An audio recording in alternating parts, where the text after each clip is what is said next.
안녕하십니까. 하루의 경제 주식 마무리 경주마 이재용입니다. 오늘 하루는 어떠셨습니까? 참담하다, 나름 선방했다. 어디에 점수를 주시겠습니까? 오늘 새벽에 미국장 확인하고 오늘 아침에 우리 장 시작되면 이걸 어떡하나 했었는데 글쎄요, 이걸 나름 선방했다라고 표현을 해야 되는지 모르겠습니다. 이럴 때일수록 좌절은 금물입니다. 저희 경주마가 돕겠습니다. 좌절하지 않고 우리가 어떻게 하면 이 난관을 헤쳐나갈 수 있지 경주마가 돕도록 하겠습니다. 오늘 함께 달려주실 분들 만나봐야죠. 수요일에 이분의 입을 주목해 주시기 바랍니다. 어떤 것에 집중해야 될지 모른다면 이분과 함께 하시면 되겠습니다. 어려운 주식시장 쉬운 셈법으로 풀어주고 있는 정광우 경제 크리에이터 함께 자리했습니다. 어서 오세요. 네, 안녕하세요. 예, 최근 증시가 굉장히 답답합니다. 호재도 악재로, 그다음에 악재는 더 큰 악재로 받아들이고 있는 그런 모양새입니다. 사실 이럴수록 더더욱이나 펀더멘털 쪽에 저희가 집중을 해서 시장에 흔들리지 않고 분석을 해 나가야 되지 않을까 생각합니다. 오늘 이슈들 제대로 한번 분석해 보도록 하겠습니다. 네. 또 한 번의 기술 이 자리에 모셨습니다. 잡힐 듯 말 듯 돈의 흐름, 맥을 짚어주는 분입니다. 요즘 같은 돈맥경화 시대에 우리가 어떤 방향으로 나아갈지 시원하게 얘기해 주실 바로 그분입니다. 리치코 인베스트먼트의 홍춘욱 대표입니다. 어서 오세요. 네, 안녕하세요. 오래간만입니다. 네, 오랜만에 뵙겠습니다. 이렇게 나오는 날마다 이렇게 힘든지. 네, 오늘도 좋은 얘기 해주셔야죠. 네, 노력하겠습니다. 예, 알겠습니다. 자, 할 얘기가 많은데 저희 오늘 데일리 이슈부터 해야 되는데 일단 데일리 이슈는 두 가지로 추려놨거든요. 데일리 이슈 얘기하고 오늘 여러 가지 할 얘기가 진짜 많습니다. 먼저 오스템 임플란트 얘기부터 해야 되겠습니다. 내일부터 이제 거래가 재개가 되는 거죠? 예, 그렇습니다. 거래 재개가 오늘 결정이 되었고요. 네. 내일부터 오스템 임플란트의 거래가 재개가 될 텐데 일단은 뭐 가슴을 쓸어내린 수많은 개미 투자자분들이 있으실 것 같아요. 관심을 집중하셔야 될 부분은 아무래도 일단은 수급적인 측면입니다. 왜 그러냐면은 패시브 펀드들의 경우에는 오스템 임플란트를 전량 매도하기로 결정한 곳들이 많은데 그 사이 거래가 정지되었었기 때문에 매도를 할 수가 없었습니다. 근데 아마 이 물량들은 단기간에 매도로 나오지 않을까 생각이 됩니다.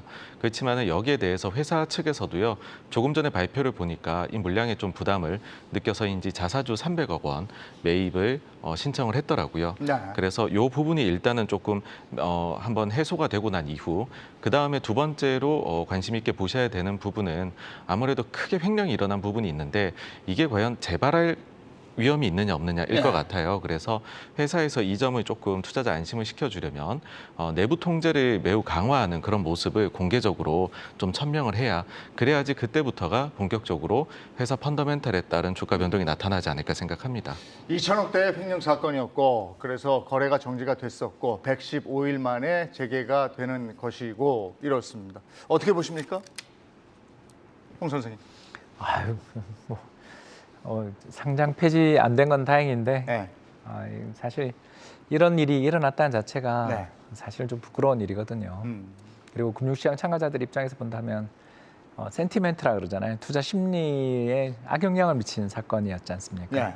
시가총액 기준으로 해서 최상위권에 코스닥시장 최상위권에 있었던 회사가 갑자기 대규모 손실을 발표한 것도 모자라서 상당히 오랜 기간, 물론 그 오랜 기간 동안 주가가 빠졌으니까 다른 시장이 빠졌으니까 그래도 거래 안 돼서 다행이다라는 분도 계시겠지만 방금 증인 이야기하신 것처럼 이제 그거 효과가 다 반영이 될 테니까 참 가슴 졸이면서 보내는 내가 어떻게 수익을 좀 내보자 이걸 가지고서 미래 노후를 설계해보자고 했던 분들의 입장에서 본다면 다시는 일어나서는 안 될 사건이고 진짜 방금 말씀하신 것처럼 이 자기 통제 그리고 내부 통제 등을 통한 어떤 자정 또는 쇄신의 노력들을 기울여주는 그런 모습들을 통해야만 아마 신뢰를 얻어 나갈 수 있지 않을까 생각됩니다.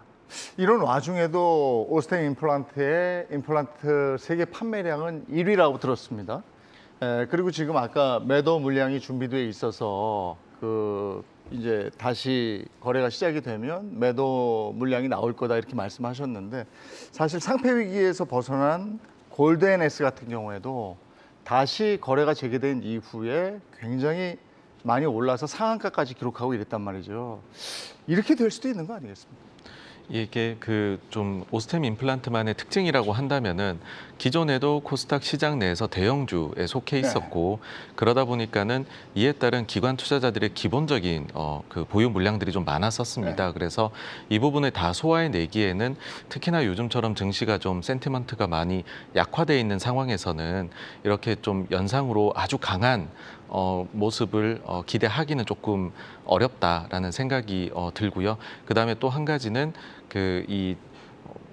현재 공매도의 경우에 코스피 200, 코스닥 150 종목에 대해서는 가능합니다. 그래서 코스닥 150에 속한 종목이 뭔가 굉장히 시장과 반대의 방향을 보인다라고 하면 또 뭐 안타까운 얘기겠지만은 공매도 측에 또 공격의 대상이 될 수도 있는 부분이 있어서 뭐 이제 만약에 상한가나 이런 거를 기대하신다면 그 기대는 조금 내려놓으셔야 되지 않을까라고 생각을 합니다. 그냥 섣불리 막연한 기대감으로 덤비기에는 좀 부담이 있다 이렇게 말씀을 하시는 거고. 근데 어떻습니까? 이게 주식을 하다 보면 주식장에 내가 참여를 하다 보면 이런 종목을 만나게 되는 거잖아요. 근데 이런 종목을 만나게 돼서 막혀 있을 때 또는 이런 종목이 다시 가면서 내가 좀 들어가고 싶을 때 이 마음, 심리적인 조절을 어떻게 해야 되겠습니까? 홍 대표님. 저라고 뭐 뾰족한 수는 없고요.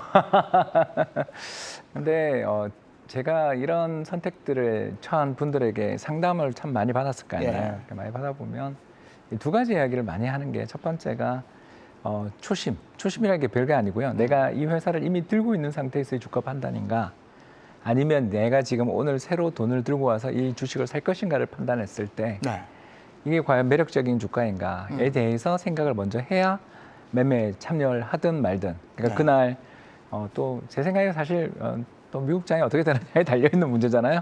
선물 보면서 오늘 밤에 또 얼마나 고민이 많으실지 짐작됩니다만 이게 운에 좀 달려있는 영역이다 보니까 이런 운들에 달려있는 영역에서 우리가 할 수 있는 것은 최선은 리베이스하는 거죠. 그러니까 다시 초심에서 시작해서 내가 지금 다시 현금을 들고 있다면 이 회사가 지금 내일 아침에 어떤 시나리오 움직인다면 나 이 가격에 사겠다 아니면 나는 안 하겠다.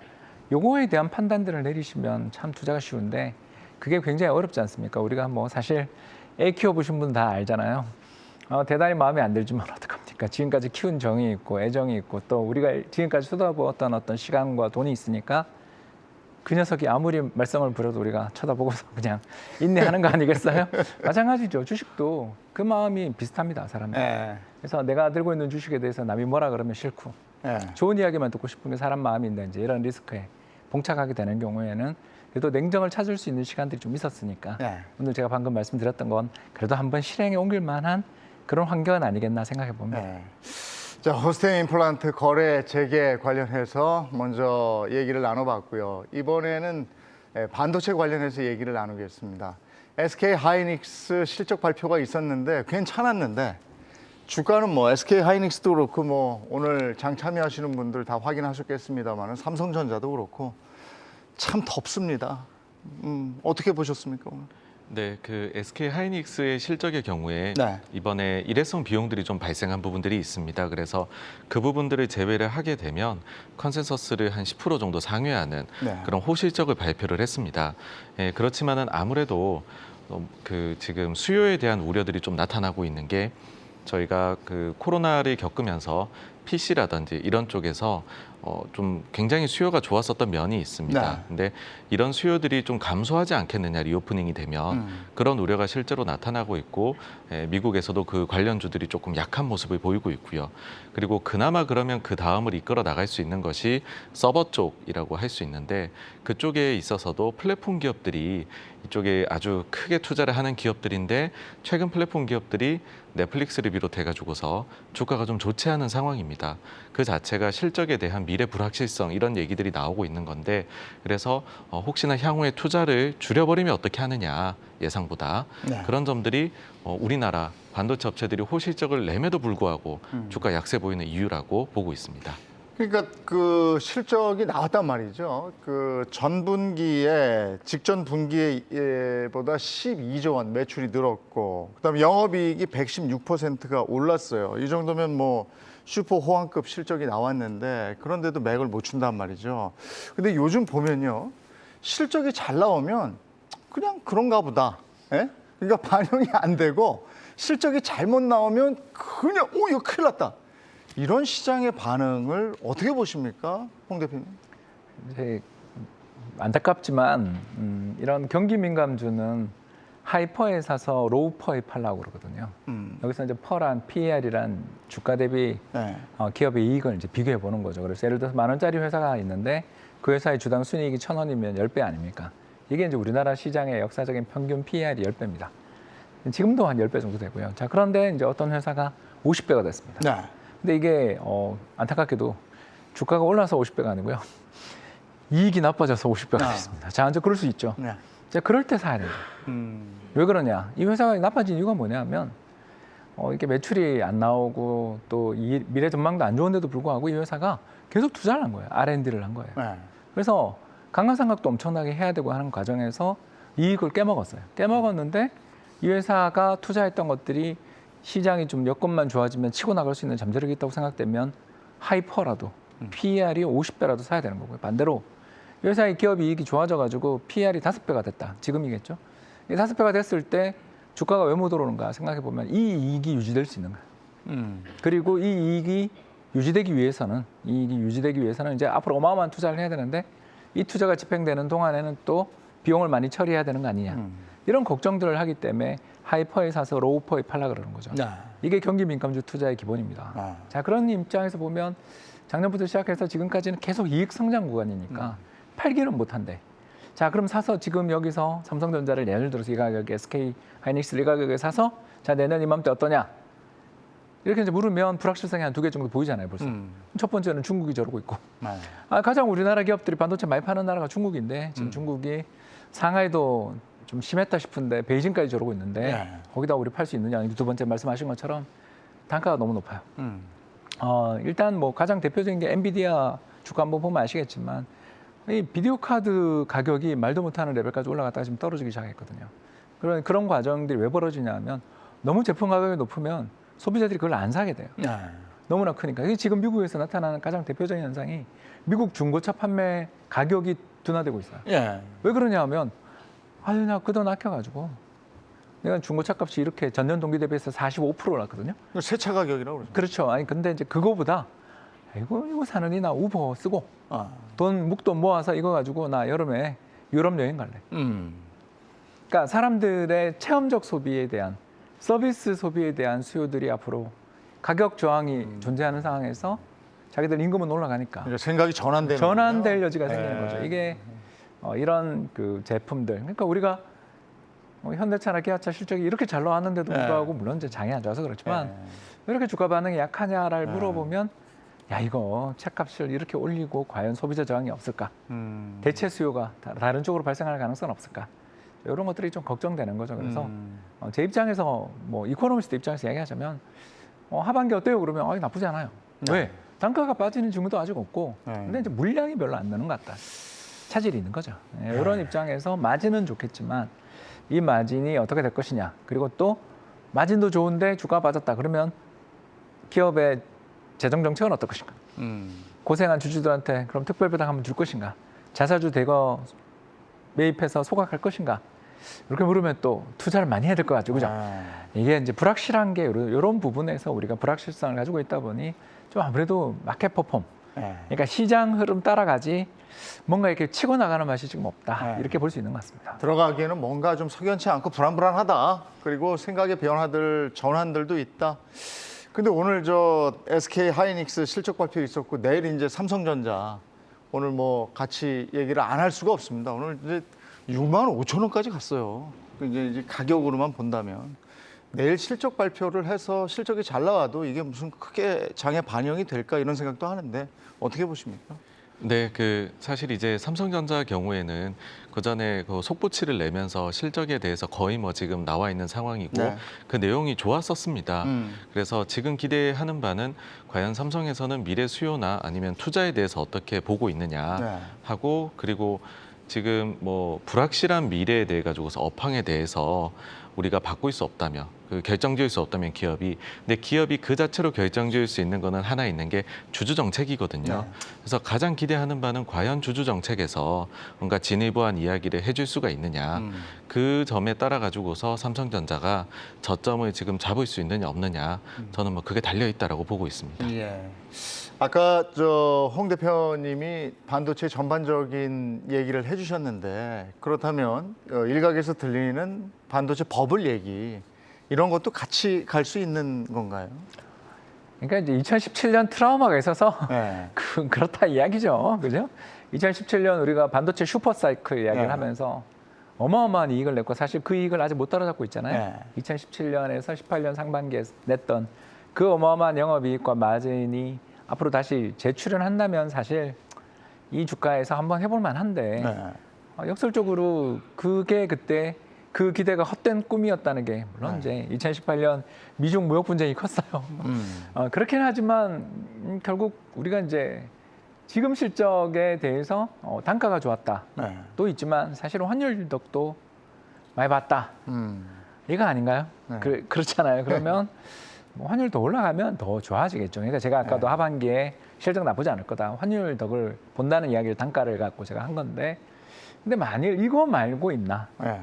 이런 면에서 놓고 본다면 그때 이제 트라우마 2017년에 고점 잡았던 트라우마에다가 두 번째 아까 제가 이야기했었던 그 환율 말고 볼 거 있냐 이 두 가지가 겹쳐 있다 보니까 저는 뭐 이제 버블이다라고까지는 모르겠는데 네.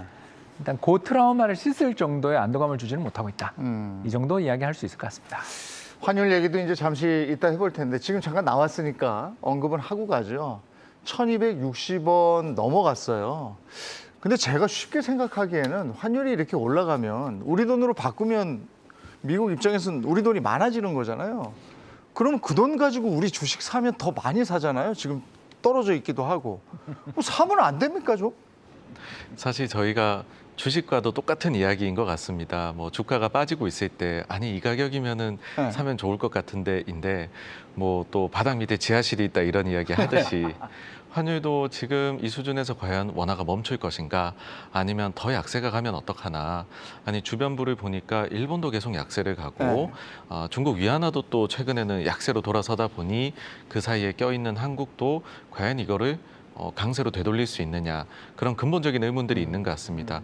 그래서 저희 주식 하실 때도 보면 누군가가 바닥을 잡아주고 아 이제 좀 반등을 하겠구나라는 그런 강한 반등 시그널이 나오면 그때 가서는 또 서로 달려들지 않습니까? 네. 그래서 아마 우리 환율도 일단은 그런 좀 터닝 포인트가 나타나기 전까지는 섣불리 그렇게 들어오기는 어렵다 그렇게 생각을 합니다. 그럼 환율이 좀 이렇게 내려가야 외국이 들어오는 겁니까? 외국이 들어와서 환율이 내려가는 겁니까? 뭐 어떻게 되는 겁니까?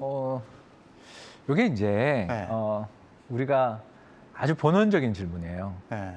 우리 유정 앵커가 잘 말씀하셨는데 이 시장에 두 종류의 사람들이 있거든요. 네. 그 두 종류의 사람들이 서로 이제 영향을 미치는 거예요. 자, 첫 번째 사람이 어떤 사람이냐면 저 같은 사람이에요. 저는 환율이 오르면 좋아하거든요. 네. 왜냐하면 달러를 들고 있으니까 네. 저 환율이 올라가면 올라갈수록 이제 달러를 계속 팔고 싶은 거죠. 네. 왜냐하면 달러가 고평가되고 원화는 저평가됐으니까 네. 고평가된 걸 팔고 저평가된 걸 사는 사람 이런 사람들을 어떤 투자자라고 부르냐면 평균 회귀라고 부르고 보통 시장에서는 가치 투자자라 그러죠. 네. 근데 이런 사람들이 시장에서 극소수예요. 네. 이해되시죠? 전체 투자자 중에 한 1%도 안 될 겁니다. 음. 그럼 나머지 99%는 뭐냐 하면 모멘텀 투자자예요. 이건 알죠, 그죠? 네. 상따. 네. 추세 추종이라고 네, 우리가 부르죠. 제가 목소리 너무 커서 죄송합니다. 추세 추종 투자자들이 개미 대부분이죠. 네. 그리고 기관 투자자들 중에서도 일부가 그렇게 합니다. 근데 시장이 왜 오르고 내리고 하는 방향들이 왔다 갔다 하냐 하면 99%의 모멘텀 투자자들은 소액 투자자들이 많고 1%의 가치 투자자들은 연기금이나 글로벌 정부가 운영하고 있는 국부펀드 같은 네. 그런 펀드들의 성격들이 상당히 있어서 그렇거든요. 근데 지금은 어떤 상황일까를 이제 우리가 어떤 예를 들어서 뭐 글로벌 국부펀드의 매니저들 회의라고 생각을 해보면 네. 이제 묻는 거죠. 저 지금 원화가 좀 저평가됐지? 예, 근데 일본 엔이 더 저평가입니다. 그렇죠. 일본 네. 엔이 지금 뭐 몇십 년 내 최저치름에. 그러니까 우리로 치면 1,000원 밑으로 갔으니까. 예, 뭐 통화 가치가 뭐 아주 그냥 그죠? 네.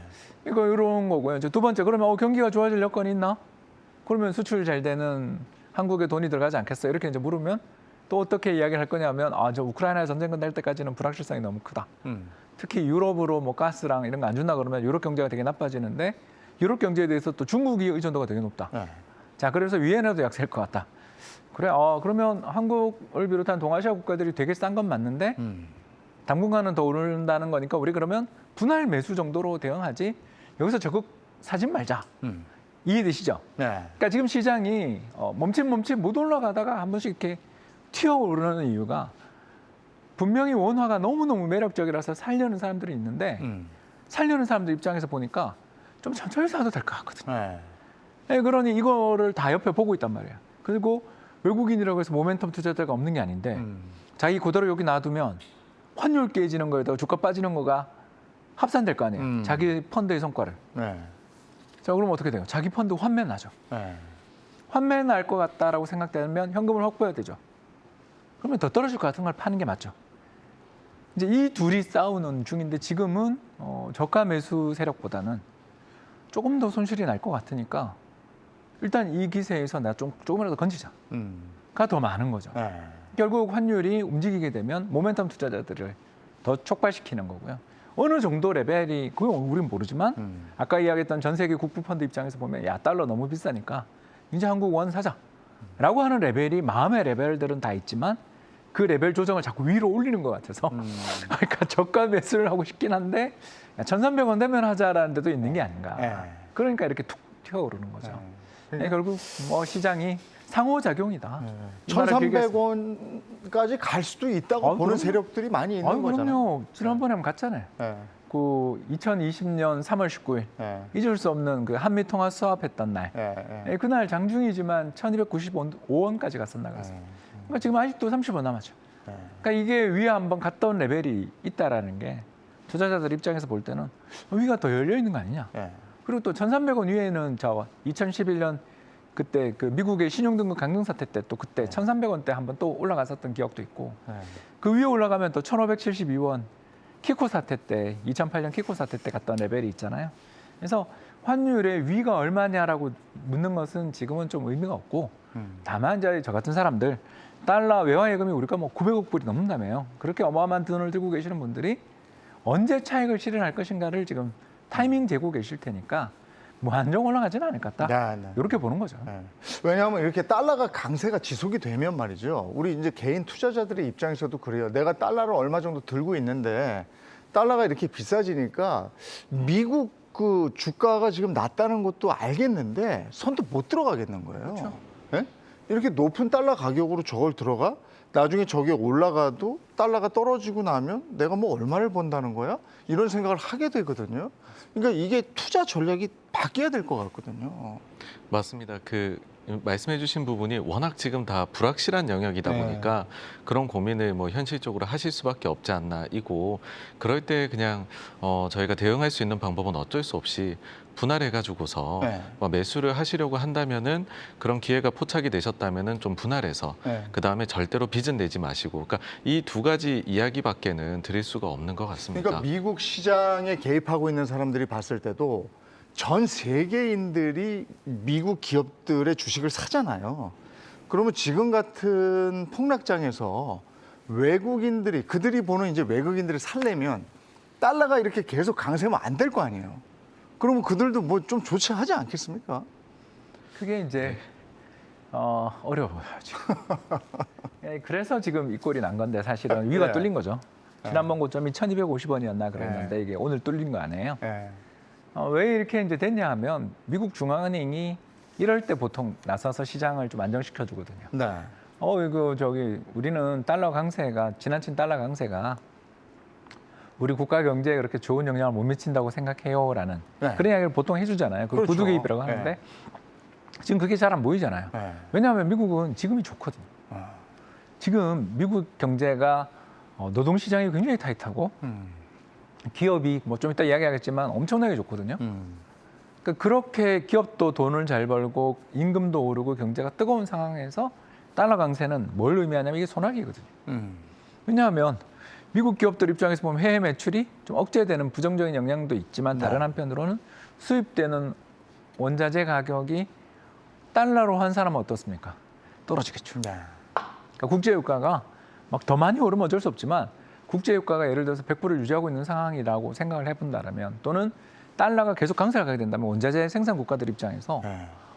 자기들이 벌어들이는 달러의 가치가 계속 올라가면 굳이 그렇게 유가를 높게 유지해야 될 카르텔을 유지해야 될 이유가 잘 없어지거든요. 그러니까 이런 여러 가지 요인이 있어서 수입 물가를 안정시킬 수 있다는 가장 직접적 요인이 있기 때문에 미 연준이 이럴 때 보통 구두개입 해주는데 최근에 그렇게 안 해주는 게 네. 사실 지금 자기들이 자기 코가 석자라고 네. 인플레가 심하니까 수입 물가 떨어뜨리자. 네.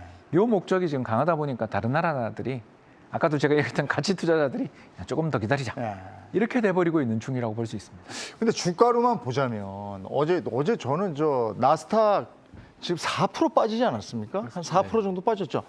한 5% 정도까지도 빠지지 않았습니까? 그거 보고 전 뭐 큰일 난 줄 알았어요. 근데 이게 보면 테슬라 같은 거 12.18%가 빠졌거든요. 870선까지 빠졌는데 뭐 언젠간 회복이 되겠죠. 근데 그래도 그냥 가만히 두고 보는 겁니까? 세계인들이 어차피 우리 미국 주식은 또 살 거야 이렇게 보는 거죠. 저희가 금융시장에서 흔히들 과연 어디에서 말씀해주신 이제 정부 쪽에서의 소위 말해 개입이랄까요? 네.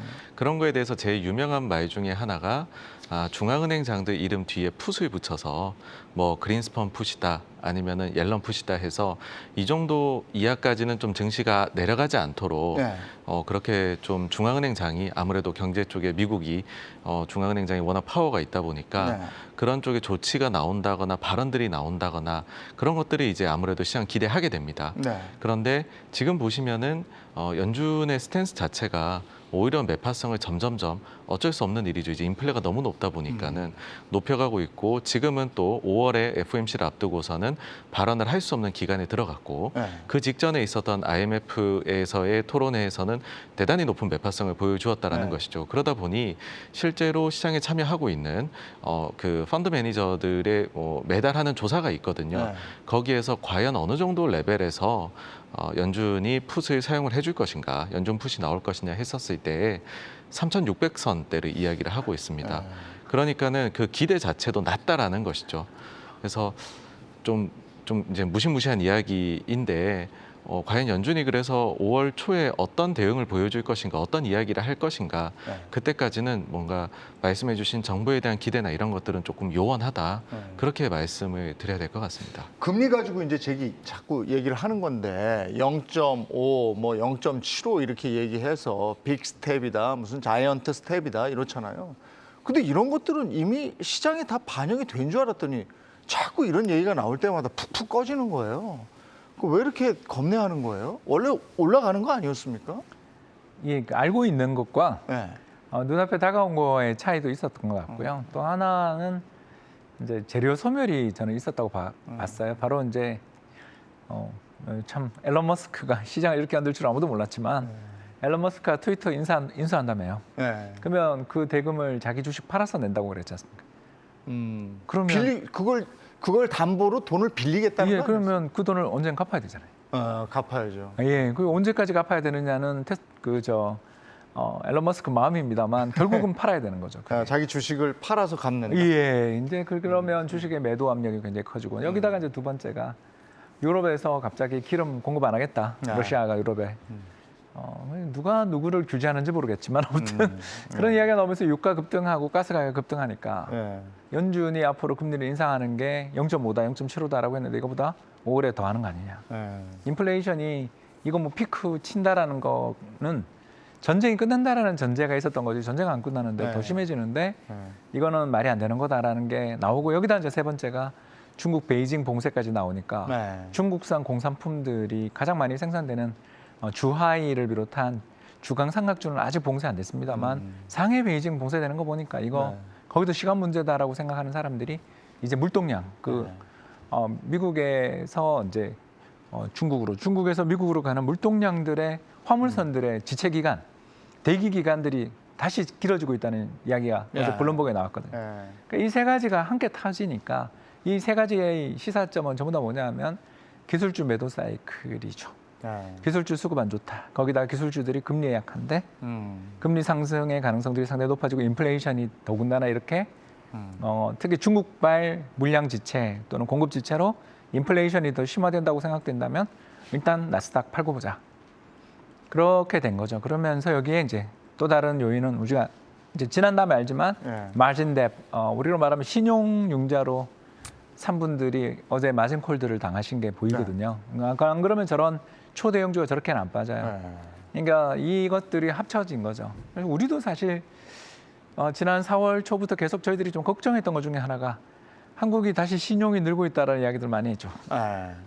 반대매매 1월에 당했던 게 엊그제 같은데 네. 1월에 그때 갑자기 2600선 깨졌던 거 기억나시죠? 예. 예, 그때 반대매매 엄청 나왔는데 예. 그 불과 3달 지났는데 다시 신용이 엄청나게 늘었잖아요. 그거를 저희들이 우리가 시장에 대해서 지금 제일 걱정하는 게 바로 그거거든요. 좋은 호재가 있다 하더라도 일단 반대매매 물량들이 나올 때는 시장이 되게 힘들거든요. 네. 그래서 우리 시장은 일단 아직은 아닌 것 같은데 미국은 그게 나온 것 같아요. 예. 그러니까 많이 빠졌다고 생각하니까 그렇게 해서라도 시장에 들어갔는데 이거보다 더 빠져버리니까 지하가 반대매매 있는 거죠. 맞아버리는 거잖아요. 예, 지하가 있는 거죠. 바닥인 줄 알았는데 지하실이 있는 거죠. 그리고 거기에 이제 일조를 하고 있는 게 이제 금리에 대한 공포 뭐 이런 걸 수도 있고 그거보다도 먼저 이제 물가에 대한 인플레이션에 대한 건데 근데 이 금리도 보니까 실질 금리가 있고 명목 금리가 있고 막 이렇던데요. 실질 금리라는 것이 금리에다가 이게 물가 인상분을 포함해서 실제로 마이너스 몇 %나 뭐 이렇게 가는 거잖아요. 예, 맞습니다. 사실 지금 그 실질금리에 대해서는 과거에는 정말 이야기들을 많이 했지만 예. 코로나 이후에는 너무나도 말도 안 되는 상황이 오다 보니까 네. 실질금리를 이야기하다 보면 헉하는 측면이 있습니다. 이게 지금 괴리가 너무 크다는 겁니까? 지금 금리에서 높은 인플레를 빼버리면 실질금리가 엄청나게 마이너스인 영역으로 가버려서 마치 지금 상황이 대단히 중앙은행에서 유동성을 많이 이제 그 완화적인 정책을 펴는 것으로 오해가 될 수 있는 그런 부분들이 있습니다. 뭐 미국은 지금 소비자 물가 8.5%가 나오고 있으니 네. 이게 지금 40년 만에 물가 그렇죠. 상승이지 않습니까? 그래서 이런 부분들이 이런 데이터를 분석하고 시장에서 소화해 내는데 잡음이 생길 수밖에 없는 그러다 보니 시장이 좀 이제 물가는 8.5%인데 거기에 명목 금리라는 거 실질 금리가 아니고 그게 네. 지금 얼마나 되죠? 지금 0.5? 기준금리는 0.5를 미국이 하고 그럼 이 있으니까요. 갭이 지금 예. 8%나 되는데 마이너스 8이 되는 거 아니에요, 그러면? 네. 그러니까 아예 그게 수치 자체가 의미가 없다 이렇게 보는 거군요. 네. 그래서 조금 보조적으로 이제 해가지고서 네. 전문가분들이 많이 지금 좀 분석을 하고 계시는 게 현실입니다. 예. 그러면 사실은 0.75%를 올린다고 해도 이상한 수치는 아닌 거잖아요. 지금 이 수치만 봤을 때. 사실 3월 달에 그렇게 했어야죠. 진작에 했어야 된다. 예, 근데 이제 그때 3월에 왜 못했냐면 전쟁 터져가지고. 전쟁이 터지는 와중에 금리를 그렇게 빅스텝을 하면 이게 어떻게 보면 이제 전쟁에서 싸우고 있는 사람의 등에 칼을 꽂는 꼴이 되잖아요. 이게 진짜 어려운 판단인 거죠. 제가 연준 의장이라도 저도 제가 그때 있었더라도 못했을 것 같아요. 근데 이제 2달 지나고 보니까 그 3월 뒤에 또 한 달 쉬었잖아요. 쉰 사이에 이제 데이터가 나오는데 이게 너무 험악하니까 물론 전쟁 때문에 더 그렇게 됐지만 그리고 이게 쉽게 꺾이기는 지금 어려운 여건으로 자꾸 보이니까 물론 이제 유가야 지난번 갔던 137불인가요? 그까지는 아직 안 가고 있지만 또 그 숫자가 4월 숫자가 또 5월에 찍힐 텐데 그 숫자 들고서 연준이 금리를 0.5나 0.75를 인상 안 하면 이 국민들이 참겠는가? 그러니까 연준이라는 조직 자체가 결국은 국민의 신뢰를 먹고 사는 조직이잖아요. 우리 아까 풋 이야기하셨잖아요. 이게 풋이 왜 들어먹냐 하면 연준이라는 곳이 굉장히 무한정한 권위를 가지고 있는 것 같고 국가와 어떤 사회의 미래를 위해서 어떤 여기에 흔들리지 않고 중립적인 입장에서 단호하게 행동하는 그리고 결국 지나가 보니 연준의 행동이 맞았어라는 평가가 지배적이었기 때문에 그만한 지금 권위를 가지고 있는 건데 이게 이제 욕하는 사람이 많아져요. 이거 도대체 뭐 하는 짓이냐? 이 물가에서 나 어떻게 사냐라는 사람들이 자꾸 늘어나면 연준의 권위는 훼손되고 연준의 정책의 효과도 사라지는 거죠. 결국 연준은 지금 떠밀려 금리를 인상할 수밖에 없는 여건이 갈수록 가시화되고 그 금리 인상 폭도 생각보다 더 커질 것이다라는 그리고 5월, 6월 두 번 다 그렇게 할 수도 있다라는 이야기가 나오니 이제 질리는 거죠. 새파랗게 질리는 거죠. 근데 미국이 이렇게 가면 우리도 이제 이렇게 가는 거잖아요. 그죠? 우리도 빅 스텝, 뭐 자이언트 스텝 미국이 가는 대로 따로 놀 수는 없는 거잖아요. 네, 맞습니다. 사실 만약에 이런 지금 말 나오고 있는 엄청난 속도의 긴축 미국이 하게 된다면 3분기 때는 뭐 우리가 손 놓고 있는다면 역전이 되어버릴 수도 있는 네, 상황입니다. 그래서 우리도 어느 정도 따라갈 수밖에 없는데 빅스텝 수준이 아니라 뉴스에서 나오는 자이언트 스텝까지 간다면 우리도 0.5를 고려를 해봐야 되지 않을까. 그러니까. 너무 좀 당연한 그런 자연스러운 이야기인 것 같습니다. 그 우리 1분기 GDP 0.7% 나온 거잖아요. 그러면은 뭐 성장을 하긴 한 거지만 이게 만족스러운 거 아니잖아요. 사실 이제 더 안 좋게 보기는 했었습니다. 네. 그래서 그거보다는 약간 더 잘 나온 네. 모습이기는 한데 사실 뭐 이게 그 퀄리티가 굉장히 좋았다라든지 그다음에 미래에 대한 그 기대나 이런 것들이 좋아진 그런 부분은 없는 숫자가 나왔다고 말씀드릴 수 있습니다. 네. 그러다 보니까는 한국 입장에서도 사실은 양방향으로 힘듭니다. 하나는 긴축은 해 나가야 되는데 근데 성장에 대해 가지고서는 또 꺾여 내려가니 이건 과거 같으면은 완화적인 정책으로 또 힘을 불어 넣어줘야 되는 부분이거든요. 근데 그 부분은 아주 제약이 이제 돼버리는 것이죠. 네네. 네. 지금 하는 신임 총재도 성장보다는 물가가 더 우려된다 이렇게 얘기한 거 아닙니까? 이게 네. 이제 우리도 그쪽 빅스텝 쪽으로 간다 이런 얘기 아니겠어요? 미국 빅스텝 하는데 우리가 안 하기는 어렵겠죠. 그렇죠. 그리고 이분이 또 지난번 인터뷰하신 거 그 이제 신임 총재 그 취임 인터뷰를 기자회견을 했잖아요. 거기서 네. 또 가계부채 문제를 되게 많이 이야기하셨어요. 네. 아니, 뭘 뜻하냐? 금리 인상하겠다는 얘기죠. 네. 금리 인상을 하는데 그 금리 인상을 하게 되는 이유를 인플레이션도 있지만 그건 인플레이션은 이제 외부 충격이 크니까 우리 경제 또 방금 이야기하신 것처럼 성장 탄력이 지난 분기 1.1에서 0.7까지 둔화됐으니까 네. 경기가 과열이라 인상한다 이거는 미국 이야기고 우리는 경기 과열은 아니니까 결국 그러니까 이제 명분을 작년에 우리나라 아파트 가격이 20.2% 올랐잖아요. KB 부동산 시세 기준이. 그렇게 급등했으니까 이게 뭐 소득은 6% 정도 올랐는데 늘었는데 집값이 20% 올랐다면 나머지 한 14%는 사실 거품이 생긴 거잖아요. 이거를 어떻게 좀 잘 해소를 시키겠다라는 그런 의지들을 담아서 이야기를 하는 걸 볼 때 일단 우리 한은도 아마 금통위가 이제 지난번에 이제 그 총재님도 안 계신데 금리를 인상했으니까 아마 미국 하는 거 보고 따라가지 않겠는가.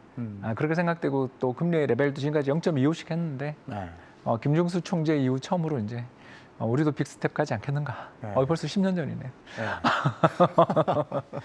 그리고 또 IMF 발표에 따르면 우리 올해 국내 인플레 4% 잡았잖아요.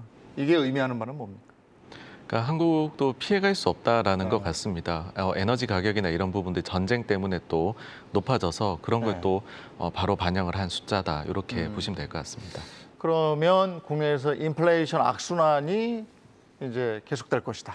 이런 예측인데 인플레이션 악순환 이 부분도 한번 풀어주시겠습니까?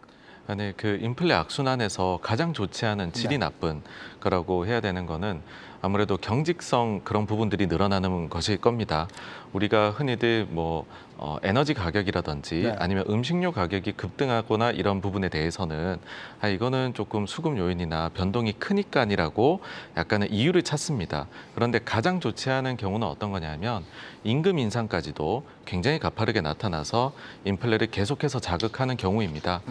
사실 지금까지는 연준에서도 이야기하기를 임금하고 물가의 나선 현상은 아직까지 나타나지 않는 것 같다라고는 얘기를 했지만 만약 이 부분까지도 현재와 같은 높은 인플레 때문에 자극이 되어버린다라고 하면 정말로 우리가 피하고 싶은 70년대 같은 불안과 높은 물가 상승이 같이 나오는 거를 경험을 해버리게 될 수도 있는 부분입니다.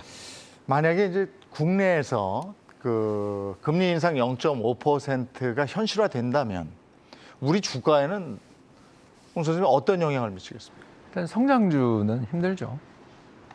그러니까 역사적으로 보면 금리 오를 때 성장주가 시장을 이긴 적이 없습니다. 이 이유가 두 가지 때문인데 뭐 당연한 게 첫 번째가 레버리지가 높아요. 그러니까 가파르게 성장하잖아요. 가파르게 성장하고 있고 또 그 투자자들도 또 성장주에 투자하는 분들이 또 좀 약간 마음이 급해요. 그러니까 빠른 성장을 보여주지 않으면 다른 선택지를 찾죠. 요새 넷플릭스 보시면 뭐 또는 메타. 정말 한때는 뭐 팡이라는 그런 신조어도 있을 정도로 시장을 주도했던 그 두 종목들이 저렇게 되는 걸 보면 여기가 이유가 뭐냐면 인플레가 발생을 하기 시작하면 자산 가치를 가지고 있는 기업들의 자산 가격이 오르잖아요. 작년에 우리나라 부동산이 20.2% 올랐다 그랬죠? 자, 그러면 그 정도 이상 성장해야 되는 거예요. 이해되시죠? 네. 예, 그걸 해야 되는데 금리는 올라가서 차입 여건은 나빠지고 자기들 영업 레버리지는 높고 네. 이런 상황에 처하게 되는 거죠. 재무 레버리지도 높고, 그러니까 돈을 빌려서 사업을 많이 하죠. 네. 사실 뭐 주주에게 중요한 것도 빌린 거죠. 그러니까 이렇게 놓고 보면 이 성장주들, 금리가 상승하는 시기에 가치주들이 더 좋아지는 거죠. 네. 예, 그래서 금리 올라가게 될 때는 주식시장이 제일 먼저 영향을 받는데, 이제 안타깝게도 한국 주식시장의 시가총액 상위 종목 구성을 살펴보시면 예, 성장주가 압도적이죠. 네. 예, 뭐 몇몇 기업들부터 삼성전자, SK하이닉스 우리 아까 이야기했지만 여기다가 삼성바이오로직스라든가 셀트리온이라든가 카카오페이라든가 카카오뱅크라든가 카카오, 네이버, LG에너지솔루션까지 해하면 대략 절반 넘는 것 같죠. 네. 시가총액 최상위 종목들의 상당수 대부분이 한국은 성장주예요. 네. 이런 여건이 되다 보니 우리 시장이 나스닥에 되게 연동되는 거죠. 예. 그게 이제 우리 시장인 거고요. 두 번째로 이제 주식만 있는 게 아니라 부동산도 있는데, 이건 아까 이청용 신임 총재님께서도 이야기하셨지만 이게 부동산이 지금 심각한데 네. 사실 우리나라 경제에서 제일 심각한 건 부동산의 버블 리스크, 네. 가계부채 리스크인데, 이게 근데 안타깝게도 금리 인상을 해서 당장 잡을 수 있는가를 물으면 이게 그렇게 쉽지 않거든요. 왜냐하면 최근에 우리나라가 LTV, DTI 규제들을 많이 해가지고요. 장기 대출을 받아야만 DTI 규제를 간신히 맞출 수 있어요. 네. 이게 무슨 말이냐면 30년, 40년 분할 상환을 한다고 해야 집을 살 수 있는 대출금을 억지로 만들 수 있어요. 자, 그러려면 고정금리 대출을 받아야 되죠. 그게 우리나라의 이제 주택금융공사에서 하는 유보금자리론 이런 금리가 얼마냐면 3.8이에요. 지금. 너무 낮죠. 아직도 역사상 최저금리에 비해서 1% 정도 올랐어요. 자, 그런데 우리가 다 알고 있죠. 지금부터 금리를 계속 올릴 거라고. 그렇죠. 자, 그럼 어떡할까요? 파는 사람도 있어요. 그러나 대부분의 경우 상당수의 실수요자들은 금리 더 올라가기 전에 이 금리에 대출을 받는 게 이익이 되느냐도 고민할 수 있죠. 네. 그렇지 않습니까? 앞으로 집을 금리가 현찰로 사는 사람은 없으니까. 없으니까. 네. 대출 끼고 사죠. 아니 뭐 금수저들은 사겠죠. 근데 대부분의 사람들은 대출 받아 산다. 그렇죠. 근데 그 네. 대출 금리가 앞으로 오른다고 생각되는데 비해서 아직 장기 저리 고정금리 상품들이 있다. 네. 그러면 어떻게 하겠어요? 받아야지. 그리고 정부 정책이 아직 불확실하잖아요. 뭐 그건 이제 다른 자리에서 이야기해야 되겠지만 이런 요인이 있어서 당장 금리 인상한다고 해서 부동산이 바로 꺾이냐? 이거는 조금 약간 제가 봤을 때는 현실성이 없고, 그보다는 주식이 일단 그래서 먼저 맞고 있다. 네. 이렇게 볼 수 있겠습니다. 주식이 먼저 맞고 있다. 그러면 주식이 이렇게 맞고 있는데 이렇게 계속 맞으니까 정말 지치거든요. 악재가 계속돼요. 뭐 하나 해결이 되는 것 같으면 뭐 하나 터지고 이제는 좀 가나 보다 하면 또 터지고 이래요. 이럴 때 우리 시장 참여자들은 어떻게 해야 되는 겁니까? 저에 대한 질문은 아니시죠? 아니 두 분 다의 얘기를 듣고 싶어요. 일단 뭐 미국 금리 급등세가 좀 진정된 게 최대 호재예요. 이게 왜 빠졌냐는 잘 모르지만, 이게 호재다. 지금 호재다 이거. 그러니까 금리가 급등해서 주가 빠졌는데 지난밤엔 아무튼 금리가 고점에서 한 20bp, 그러니까 이틀 걸쳐서 한 20bp 빠졌거든요. 진짜 오래간만에 금리 빠졌거든요. 미국 국채 금리가. 아니 원래 주가 폭락할 때는 호재는 아무도 이야기 안 해서 처음 들으셨어요 지금. 이재용 아나운서가 지금 웃으시는데, 이게 호재는 아무도 이야기 안 하는데, 네. 이게 그거는 이제 두 번째 호재가 또 하나 더 있는데, 우리 다 알고 있는 것처럼 환율이 올라가면 네. 하반기 실적이 좋아지게 돼 있어요. 그럼 저 수출 실적 수출 기업들 실적들은 내수주가 나쁘냐 이러면 네. 지금 내수주도 사실은 그렇게 안 나쁘잖아요. 리오픈 지금 기대하고 있잖아요. 네. 이런 것들을 생각해 보면 올해 기업들 실적은 상당히 좋은데, 기업 실적이 좋은데 왜 주가가 빠지냐는 질문을 지금 하고 싶어 하시는 것 같은데, 그렇죠. 바로 하려고 그랬어요. 그게 그거죠. 아까 우리 이야기했잖아요. 기업 실적 좋아진다고 해서 우리 주주한테 돌아가는 게 뭐냐? 주주 보상이 제대로 이루어지는가? 그런 시그널이 있느냐? 그러니까 실적 발표가 잘 나오냐만 보면 안 되고, 네. 핵심 포인트는 주주환원 정책. 1분기 실적 우리가 이렇게 잘 냈어요 하고 끝나면 네. 실망한 거예요. 그럼 우리 그거 해야 됩니까? 기업들은 각성하라. 뭐. 주주환원 정책. 우리 같이 할까요? 예, 이제 방송의 중립성을 지켜야 되지만 좀 마음은 네. 야, 이렇게 돈 잘 버시는데 네. 보니까 또 아까 1분기 경제 성장률 통계 한번 다시 보면 네. 혹시 보여줄 수 있으면 좋은데 설비 투자가 줄었어요, 세상에. 그죠? 4%. 아, 설비 투자 줄었다. 예, 그 디스플레이 한번 해주시면 정말 우리가 이 자리에서 우리 한번 애타게 이야기해 볼 수 있는 그러니까 거죠. 돈을 쌓아놓고 있지 재투자 안 한다. 그리고 그걸 언제 투자할지도 우리 아까 이야기했잖아요. 모르겠다. 네. 저 분명히 저 지를 것 같은데 투자를 지를 것 같은데 투자를 언제 지를지도 모르고 그 비용은 언제 뜰 것인가에 대한 불확실성도 있는 것 같은데 아무튼 우리 시장에 호재가 없는 건 아니에요. 두 가지 호재, 큰 호재가 있다. 첫 번째는 환율 덕분에 뭐 일단 굉장히 실적이 하반기로 갈수록 잘 나올 거다. 두 번째는 미국 금리가 그렇게 급등하다가 정말 몇 달 만일 것 같다. 근데 뭐 다시 반등할 수도 있지만 네. 일단 그건 굉장히 좋은 재료인데 아직 아무도 반영 안 하고 있다. 이 말씀을 드릴 수 있는 거죠. 실적 발표 지금 출줄이 예견돼 있는데 그 표로 만든 거 있는데 한번 보여주시겠어요? 그 실적 발표 앞둔 대기업들 이런 기업들이 있습니다. 그런데 실적은 좋을 것으로 예상이 되는데 그게 반영이 안 되고 그런 것은 또 기업에서도 좀 신경을 써야 되는 주주 환원 정책이 있다 이런 말씀으로 받겠습니다. 근데 지금 이제 그 굉장히 혼란스러운 것이 그 우리가 코로나19를 지나오면서 말이죠. 어떤 분들은 코로나19를 세계 3차 대전에 비교했어요. 그렇다면 1차 대전도 있고 2차 대전도 있고 코로나19가 3차 대전이라고 친다면 그 지난 역사를 보면 이게 어떻게 돼 있습니까? 도대체 세계 경제라든지 주가의 흐름이라는 건 어떻게 돼 있습니까? 지금 시간이 조금 있으니까 잠깐 좀 들어봤으면 좋겠어요. 네네. 사실 이 부분을 들으시면 간담이 서늘함과 네. 그 다음에는 미래에 대한 희망이 동시에 그래요? 나오시게 될 네. 텐데 네. 세계 1차 대전 때는 그때 당시에 네. 스페인 독감도 같이 왔었습니다. 아하. 그러면서 당시 주가가 폭락을 했었고요. 그랬겠죠. 예, 그러니까는 다시 돈을 엄청나게 풉니다. 아. 거기에 모두가 동의를 했죠. 그런데 네. 독감이 끝나고 전쟁도 끝이 나니까는 건전 재정을 하자는 목소리가 높아지고 네. 그래서 돈 푸는 걸 멈추고 긴축을 하니까 주가가 그 당시에 1차 대전 때 저점까지 다시 빠져버립니다. 그런데 그때부터가 소위 말해서 그 열광하는 20년대라고 얘기하죠. 미국이 10년 동안 거의 한 8배인가요? 쫙 그때 정도. 올라가는 그때군요. 네, 네. 산업화 막 가고 이러면서. 예, 맞습니다. 그럴 수 있었던 거는 돈이 워낙 많이 풀리고 전쟁이라는 극한의 상황에서 네. 혁신해야 되는 부분 쪽으로 돈이 많이 갔고 그것들이 몇 년이 지나니까 결과물을 내놓으면서 예. 나름 그때 혁신주네. 그러니까 예, 맞습니다. 성장주 아닙니까? 예, 예, 요컨대 그렇습니다. 그때 뭐였었을까요? 그때는 전화기라든지요. 전화기. 예, 뭐 자동차 이런 것들이 굉장히 이끌었습니다. 네. 그리고 마찬가지로 세계 2차 대전 때에도요. 예, 2차 대전 터졌어요, 이제. 네, 네. 그러고 나서 또 주가가 떨어졌겠지. 빠지고 네. 그러니까는 또 돈을 엄청나게 풉니다. 예. 그러고 나서 2차 대전이 끝이 나니 건전 재정을 하자는 목소리가 또 나오게 되고 네. 긴축과 더불어서 주가가 많이 빠집니다. 그런데 그 이후에는 마찬가지로 이 혁신 상품들이 나오게 되면서 그 뒤에 1960년대 후반까지 10년 이상의 장기 성장 그런 모습이 나타났습니다. 2차 대전 끝나고 한국 전쟁이 있었고 네. 월남 전쟁이 있었고 예, 예. 이때 이제 또 지금 우크라이나 전쟁 같은 이런 역할을 했었던 거였겠고 예, 맞습니다. 그 다음에 다시 쭉 갔다 이거죠. 예, 예. 한 번에 큰 전쟁 같은 전쟁이 벌어지면 그 뒤에 이게 시계추가 한번 흔들리고 나면 여진이 좀 있지 않습니까? 그런 것들이 있는 것이고 아마 우크라이나 러시아 전쟁도 이런 극한의 상황에서 결국은 예, 산출이 된 것이 아닐까 그렇게 근데 생각합니다. 나름 그때 혁신주, 지금으로 치면 이제 성장주는 갔었다. 길게 보면. 네, 그렇습니다. 그래서 2차 대전 이후에는 새롭게 나온 플라스틱을 기반해서 화학혁명이라든지 아니면 제약 바이오 쪽 이런 쪽이 또 좋았었던 그때 사례가 과도 있습니다. 화공과 가는 분들이 공부 잘하는 분들이 갔었어요. 그 다음에 이제 세계 3차 대전, 예? 코로나19. 네, 네.